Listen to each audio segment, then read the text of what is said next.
لطافے کامام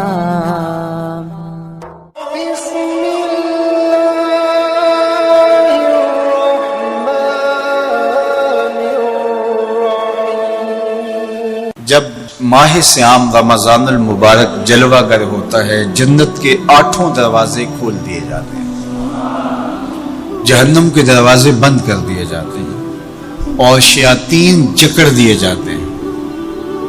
اللہ جل شانہ اس موسم رحمت میں خاص عنایات اپنے بندوں پر فرماتا ہے۔ ایک نفل ادا کرنے سے فرض ادا کرنے کا ثواب ملتا ہے اور ایک فرض ادا کرنے سے 70 فرائض ادا کرنے کا ثواب ملتا ہے۔ اسی طرح راہ خدا میں 1 روپیہ دو گے تو 70 روپے خرچ کرنے کا ثواب ملے گا۔ اسی طرح باقی نیکیاں بھی جتنی بھی ہم کرتے ہیں، وہ ایک نیکی کریں گے تو 70 گنا اجر ماہ صیام میں ہمیں نصیب ہوتا ہے۔ اس لیے اہل ایمان کا یہ طریقہ ہے کہ وہ اس مہینے میں کثرت کے ساتھ تلاوت کرتے ہیں، کیونکہ ایک مرتبہ اگر قرآن مجید پڑھ لیا تو 70 مرتبہ قرآن مجید پڑھنے کا ثواب نصیب ہوا۔ ماہ صیام میں چونکہ شیطان بندھا ہوا ہوتا ہے، تو ہم اپنے آپ کو نیکی کی طرف اگر لانا چاہیں تو اتنی رکاوٹیں نہیں ہوتی جتنی عام دنوں میں ہوتی ہیں۔ لیکن اس کے باوجود بہت سارے لوگ ہیں جو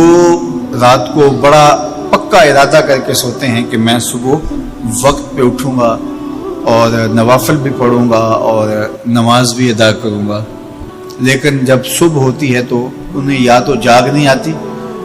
یا نیند سے بیدار ہو جاتے ہیں، بستر سے اٹھا نہیں جاتا۔ جبکہ وہی شخص انہوں نے صبح سبزی منڈی جانا ہو تو چھلانگ لگا کے اٹھتے ہیں اور سبزی منڈی پہنچتے بھی ہیں۔ سستی طبیعت کا کسل نہیں ہوتا۔ عمومی طور پہ ہم اپنے آپ کو بیمار تصور کر لیتے ہیں اور سستی اور کسل کا نام دے کر کے، بہانہ دے کر کے ہم کہتے ہیں کہ بس کیا کریں، ہم کو ارادہ کرتے ہیں روز لیکن ہم سے اٹھا نہیں جاتا، بس طبیعت اس طرح کی ہے، کسل ہے، سستی ہے۔ یہ بات ذہن میں رکھیے گا کہ ارادہ کرنے کے باوجود بھی صبح جب ہم اٹھ نہیں پاتے یا کوئی بھی نیکی کا کام ہم کرنے کا ارادہ کرتے ہیں تو ارادہ کرنے کے باوجود ارادہ ہی رہ جاتا ہے، ہم کر نہیں پاتے، تو اس کا سبب یہ ہوتا ہے کہ بہت سارے ہم گناہ کر چکے ہیں اور ان گناہوں کی وجہ سے ہم نیکی کی توفیق نہیں پاتے۔ حضرت حسن بصری رضی اللہ تعالی عنہ نے یہی وجہ اس کی بیان فرمائی ہے۔ تو اس کا بہترین طریقہ یہ ہے کہ توبہ کی جائے اور توبہ بھی سچے دل سے کی جائے، رو رو کے اللہ سے گناہوں کی معافی مانگی جائے، اور سچے دل سے جب توبہ کی جائے تو پھر سارے گناہ نہ صرف مٹا دیے جاتے ہیں بلکہ ان کو بدل کے نیکیوں میں تبدیل کر دیا جاتا ہے۔ تو ماہ صیام کے اندر پختہ عزم کریں اور اس عزم کو عمل کی شکل دینے کے لیے سچی توبہ کریں کہ ہمارا یہ رمضان اس طرح سے گزرے، یہ مہینہ اس طرح سے بسر ہو کہ ہم اس مہینے میں اللہ تعالیٰ کی قربت حاصل کر لیں، ہم گناہوں سے پاک ہو جائیں اور ہم جو ثمرات ہیں، جو فوائد ہیں اس مہینے کے، وہ ہم سمیٹ سکیں۔ تو یہ وہ مہینہ ہے جس کے انتظار میں میرے اور آپ کے آقا و مولا اپنی آنکھیں لگائے ہوتے تھے اور دن گن گن کے وقت گزارتے تھے کہ ماہ صیام آ رہا ہے۔ تو اس مہینے کا عزت کے ساتھ، تکریم کے ساتھ، اعزاز کے ساتھ استقبال کرو اور اس کو پلکوں پہ بٹھاؤ، اس کو دل پہ بٹھاؤ۔ اس مہینے کی تکریم یہ ہے کہ اس میں ہر برا کام چھوڑ دیا جائے۔ اگر کوئی شخص برا کام نہیں چھوڑتا اور روزے رکھتا ہے تو میرے اور آپ کے آقا و مولا کا ایک فرمان سن لیجئے، من لم یدع قول الزور والعمل به فلیس للہ حاجۃ فی ان یدع طعامہ وشرابہ۔ فرمایا کہ جو جھوٹ اور برے کام نہیں چھوڑتا اس کے بھوکا اور پیاسا رہنے کی اللہ کو کوئی ضرورت نہیں ہے۔ تو روزہ خوراک بچاؤ مہم نہیں ہے جو چلائی جاتی ہے، بلکہ یہ تزکیہ نفس کا موسم ہے، باطن کی صفائی کا موسم ہے، اور باطن کی صفائی نہیں ہوتی جب تک ہم کوشش کریں۔ آپ کے بدن پہ بہت ساری میل چڑھی ہوئی ہے اور جمی ہوئی ہے بدن کے ایک ایک عضو پہ میل، تو آپ پانی میں چھلانگ لگا کے باہر بھی آ جاتے ہیں تو میل نہیں اترتی، چلو کچھ نہ کچھ فرق تو ضرور پڑ جاتا ہے، لیکن میل نہیں اترے گی۔ میل کب اترے گی؟ جب آپ اپنے بدن کو مل مل کے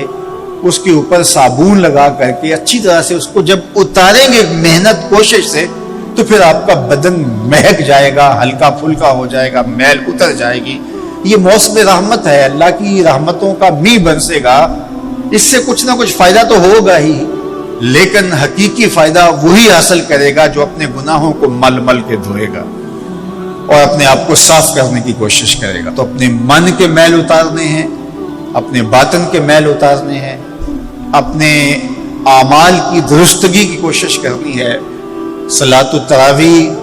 مسجد میں نہیں آ سکتے تو گھروں میں پڑھ لیجئے، جس طرح بڑی عمر والے لوگوں کو، بیمار لوگوں کو کہا گیا کہ آپ گھروں میں پڑھ لیں، بچوں کو کہا گیا، لیکن چھوڑیے گا نا، یہ رمضان المبارک کا خاص عمل ہے۔ آج کل دین بیزار طبقہ مختلف جگہوں پہ بیٹھ کے مسجد پر، مدرسے پر، تراویح پر، ان چیزوں پر تبصرہ کر رہا ہے اور اتنا ہلکا ثابت کرنا چاہ رہا ہے ان امور کو، جس طرح یہ چیزیں ہوتی کچھ نہیں ہیں، جبکہ ماہ صیام کے قیام پر میرے اور آپ کے آقا مولا نے بشارت دیتے ہوئے فرمایا، من قام رمضان ایمانا و احتسابا غفر له ما تقدم من ذنبہ، جس نے رمضان المبارک کی راتوں میں قیام کیا ایمان اور محاسبہ نفس کے ساتھ، اللہ اس کے پچھلے سارے گناہ معاف فرما دیتا ہے۔ یہ بہت بڑی دولت ہے، تو اس دولت کو ضرور سمیٹیے گا، ضرور حاصل کیجئے گا، من کی ستھرائی، عفت اور پاکیزگی کا سامان کیجئے گا۔ اللہ آپ سب کو اپنی امان میں، اپنی حفاظتوں کے حصار میں رکھے۔